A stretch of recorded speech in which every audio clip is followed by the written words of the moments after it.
Morning students, मैं आपके लिए फिर से क्लास 8 के ज्योग्राफी का थर्ड क्लिप लेकर आया हूँ। ये है आपका थर्ड क्लिप ज्योग्राफी के फर्स्ट लेसन का, रिसोर्स टाइप एंड डेवलपमेंट का। तो इस थर्ड क्लिप का यानी इस थर्ड वीडियो का जो टॉपिक है उसे समझने से पहले हमने पिछले दो वीडियो में क्या क्या समझा वो जरा देख लेते हैं।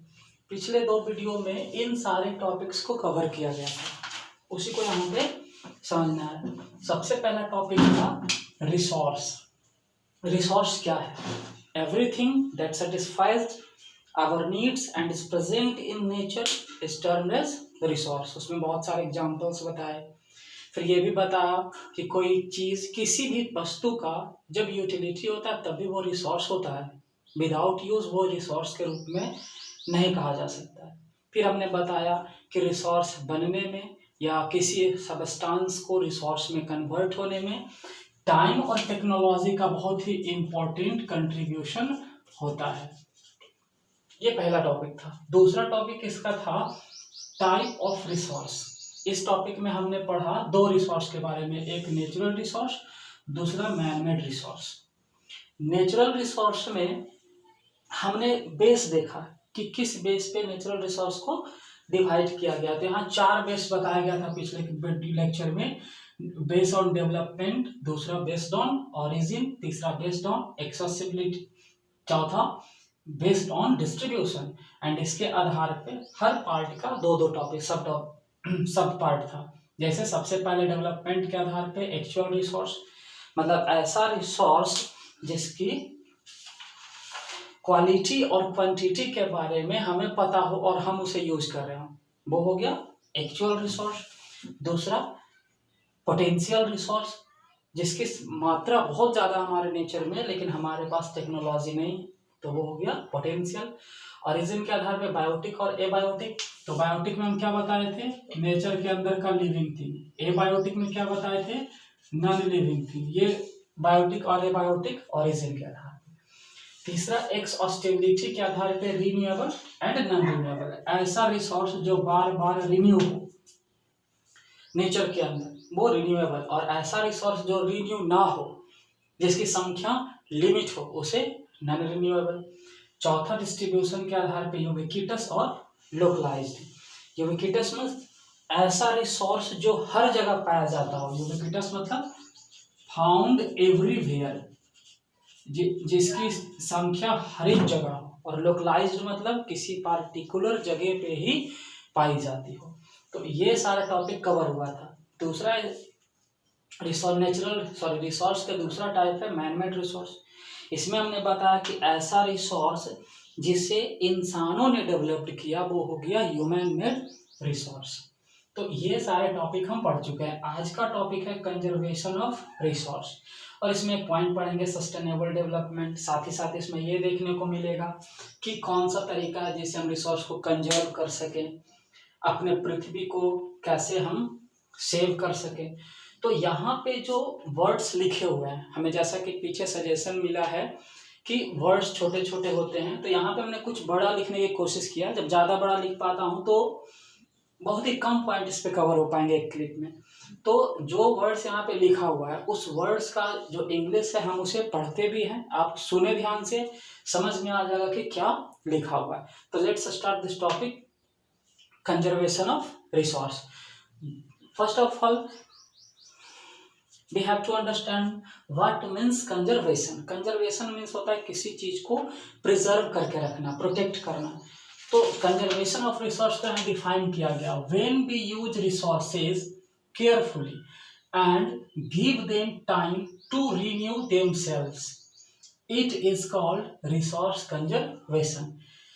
जब हम रिसोर्स को सावधानी पूर्वक यूज करते हैं और उसे रिन्यू होने का समय देते हैं, तो इस तरह से के प्रोसेस को कहा जाता है रिसोर्स कंजर्वेशन। तो रिसोर्स कंजर्वेशन में एक टेक्निक आ जाता है या एक टर्म आता है सस्टेनेबल डेवलपमेंट के, क्योंकि जब हम रिसोर्स को कंजर्व करेंगे या सस्टेन करेंगे तो ऑटोमेटिक वो रिसोर्स कंजर्व होगा। तो चलो देखते हैं कि कैसे इसे किया जाए। क्योंकि रिसोर्स जो है बहुत कुछ ऐसे भी रिसोर्स है जिसकी संख्या कम है, तो उसे सावधानी पूर्वक यूज करना ही चाहिए। आज हमारी इतनी ज़रूरतें हैं कि हम रिसोर्स को बिना सोचे समझे यूज करते जा रहे हैं। तो उसी को चलो देखते हैं यहाँ पे सस्टेनेबल डेवलपमेंट क्या है। Development that should take place without harming the environment and resources should be kept for future generation called sustainable development. Development जिसमें इन्वायरमेंट को बिना नुकसान पहुंचाए, ऐसा डेवलपमेंट जो इन्वायरमेंट को बिना नुकसान पहुंचाए किया जाए और रिसोर्स को फ्यूचर के लिए बचा के रखा जाए, तो इस तरह के प्रोसेस को कहा जाता है सस्टेनेबल डेवलपमेंट। अब इस सस्टेनेबल डेवलपमेंट में देखना है कुछ टॉपिक, कुछ काम आ गया था, तो हम कहाँ थे। ऐसा डेवलपमेंट जो इन्वायरमेंट को बिना नुकसान पहुंचाए किया जाए एंड रिसोर्स को भविष्य के लिए बचा के रखा जाए, वो हो जाता है सस्टेनेबल डेवलपमेंट। तो ये सस्टेनेबल डेवलपमेंट और रिसोर्स को कंजर्व कैसे किया जाए, तो यहाँ पे हमने कुछ तरीके लिखे हैं जिससे रिसोर्स को कंजर्व किया जा सकता है। सबसे पहला तरीका, हालांकि बहुत सारे तरीके हैं लेकिन यहाँ पे कुछ पॉइंट्स हमने कवर किए हैं। सबसे पहला तरीका है रिड्यूसिंग कंजप्शन, मतलब जितना हो सके खपत जो है रिसोर्स का उसको कम करें। दूसरा रिसाइकलिंग एंड रीयूजिंग थिंग्स, वैसी चीजें जो रिसाइकल हो सके, सपोज पेपर, प्लास्टिक, आयरन, ये सब रिन्यू होती है, रिसाइकल होती है, तो इसको रिसाइकल करें। अगर दोबारा से यूज की जा सके तो उसे रीयूजिंग भी करें ताकि रिसोर्स बच सके। तीसरा नो वेस्टेज ऑफ वाटर, जितना हो सके वाटर की कम बर्बादी करें। आज ज़्यादातर बर्बादी होती है, हमने कई बार क्लास में भी कहा है कि ब्रश करते समय, नहाते समय, कपड़ा साफ करते समय या फिर किसी और कामों में, घर के कामों में हम क्या करते हैं, नल चालू करके छोड़ देते हैं, मोटर चालू करके छोड़ते हैं, उससे पानी की बर्बादी होती है। वो एक रिसोर्स है, बहुत ही कीमती रिसोर्स है। चौथा है extra bulb, fans etc to be switched off, जो भी आपके घर में, ऑफिसेज में जो एक्स्ट्रा बल्ब या फैंस होती है, जब उसका जरूरत ना हो उसे स्विच ऑफ कर दिया करें।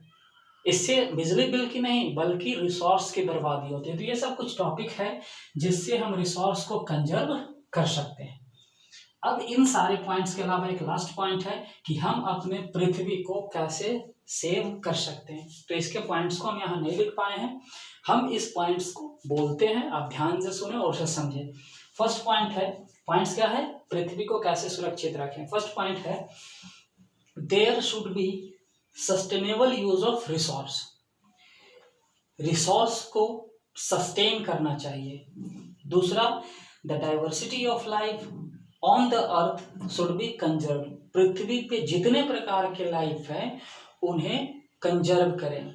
तीसरा to minimise the damage of natural environment system, जो नेचुरल इन्वायरमेंट सिस्टम है उसकी बर्बादी को कम करें।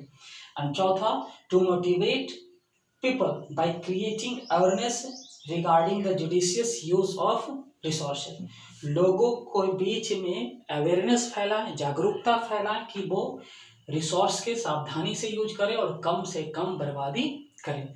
तो ये इस पूरा चैप्टर आज समाप्त होती है। अब इससे रिलेटेड क्वेश्चन जो आपके सामने रखने जा रहा हूँ, ये रहे आपके इस एक्सरसाइज के objectives. Fill in the blanks, correct options, true false,